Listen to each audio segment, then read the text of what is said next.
For 25 long years, this man endured a prison sentence for a crime he didn't commit. When the topic of compensation arose in a bustling city courthouse, Ethan Carter stood frozen. He barely breathed as the judge's gavel struck, the sound reverberating across the room. Conviction vacated, the judge announced. Ethan blinked, trying to register the words. After years of knowing his own innocence, he was finally, undeniably, free. Stepping outside, he was greeted by sunlight and a busy street, a vivid contrast to the gray walls of his cell. Each step he took felt tentative, like the ground might vanish beneath him. Reporters closed in, shoving microphones in his face, their questions like a barrage of demands. "What's it like to be free? What will you do now?" He couldn't respond. He was lost in the enormity of all that was taken, the family that had faded away, the decades spent watching life from behind bars. Ethan had only been 26 when he was arrested in 1995. A brutal assault had rattled the city, and in the rush for answers, authorities pinned their hopes on a suspect that fit a profile, a young black man living nearby.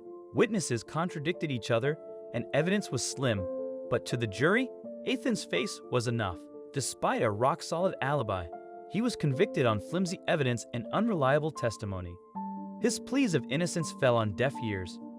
Guilty, the judge had pronounced, sealing Ethan's fate. Prison was hell. Stonebridge Penitentiary was notorious for its violence, overcrowding, and despair. Ethan spent his first nights lying awake, replaying every moment of the trial, searching for a reason. "Why me?" he whispered into the darkness. But answers never came. The years dragged on, punctuated by moments of brutality and fragile glimpses of hope. Ethan buried himself in books, studying law, determined to understand the system that had betrayed him. He wrote countless letters to legal organizations, pleading for help. Most went unanswered, until one day, a response arrived. The Innocence Project took up Ethan's case, scrutinizing every detail and challenging the evidence that had convicted him. Advances in forensic science, including DNA testing unavailable during his trial, offered a glimmer of hope. After years of relentless legal battles, the DNA results finally exonerated Ethan, proving his innocence. Though the true culprit was still unknown, Ethan's name was cleared. The courtroom erupted in applause on the day of his exoneration, and the judge, voice filled with emotion, offered a heartfelt apology. "No words can give back what was taken from you," he said. Ethan nodded, tears streaming down his face. He was free, but the scars remained. Freedom was a cruel paradox. Outside the prison walls, everything had changed: technology, culture, even the city's skyline. Ethan struggled to adapt. He rented a small, windowless apartment. Job applications were met with skepticism. Wrongfully convicted still carried a stigma. Nights were the hardest.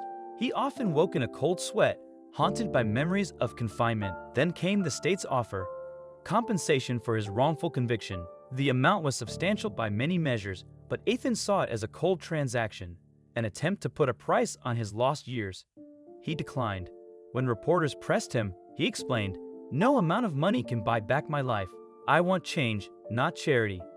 Ethan's refusal sparked a national conversation. People admired his courage, though some questioned his motives. He remained resolute. "Justice isn't about checks," he said at a public gathering. "It's about accountability and preventing this from happening to others." Determined to make a difference, Ethan began sharing his story. He spoke at community centers, schools, and rallies, shedding light on wrongful convictions and systemic racism in the justice system. He met others who had been falsely imprisoned, their stories hauntingly similar. Together, they formed a network to support those still fighting for justice. At one event, he met Maya Brooks, a civil rights attorney who admired his tenacity. "Your voice matters, Ethan," she said. "Let's use it to create real change." Maya and Ethan became a powerful team, pushing for legal reforms. They lobbied for mandatory DNA testing, stricter oversight of interrogations, and support systems for exonerees. Ethan's story became a rallying cry, his voice echoing in legislative halls. But advocacy came with a price. The stress, long hours, and relentless public scrutiny wore on him. His health, already fragile from years of neglect, began to deteriorate. One night, after delivering an impassioned speech at a rally, Ethan collapsed. Doctors diagnosed him with heart complications exacerbated by the harsh conditions of prison and the relentless stress he endured. "You need rest," they warned. But Ethan refused to slow down. "If I stop now, what was it all for?" he told Maya. His determination inspired those around him, even as his body grew weaker. In the midst of his advocacy, Ethan received a letter from an old prison friend named Raymond. "You never gave up on yourself," Raymond wrote. "Now you're giving hope to all of us." The words reignited Ethan's resolve. He began visiting prisons, speaking to inmates about resilience and hope. Some were hardened by years behind bars, others wept openly, grateful for his presence. Ethan understood their pain, the loneliness, the fear, and the desperate need for someone to believe in them. As his health continued to decline, Ethan focused on one final mission: passing a law to ensure mandatory compensation for all exonerees without the need for lengthy legal battles. He worked tirelessly, meeting with lawmakers and sharing his story one more time. Weeks before his death, the law passed. It was named the Carter Act, honoring his relentless fight for justice. On his final day, surrounded by friends, advocates, and Maya, Ethan whispered, "We did." Ethan Carter passed away peacefully, knowing his struggle had sparked real change. At his funeral, people from all backgrounds gathered to honor him. Those whose lives he had touched and whose hope he had rekindled. Maya, his closest friend and ally, delivered the eulogy, her voice steady yet thick with emotion. Ethan Carter was not just a victim of injustice, she said. He was a warrior for change. His fight was for all of us. In the years after his passing, Ethan's legacy continued to grow. The Carter Act, inspired by his case, set a new standard for justice reform across states, prompting deeper scrutiny of wrongful convictions. Driven by Ethan's memory, Maya carried forward the work they had begun together, her resolve as strong as ever.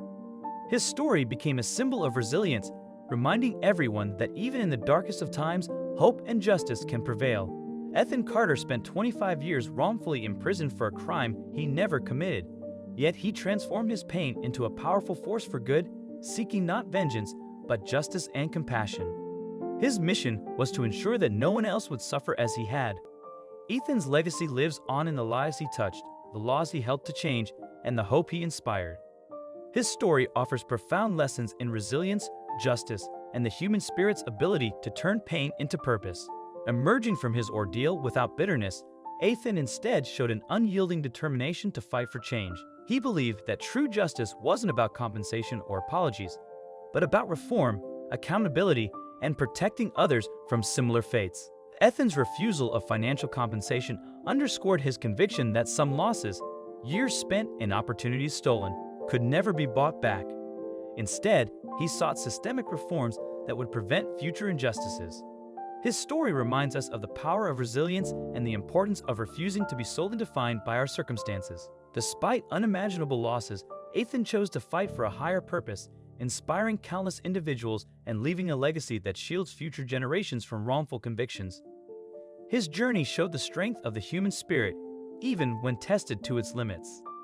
Ethan's life also underscores the pressing need for justice reform, calling out flaws such as racial profiling and inadequate legal defense. His story is a call for greater accountability, scrutiny, and compassion within the justice system, proving that one silenced voice can ignite a movement for meaningful change. Moreover, Ethan's journey highlights the power of community and advocacy.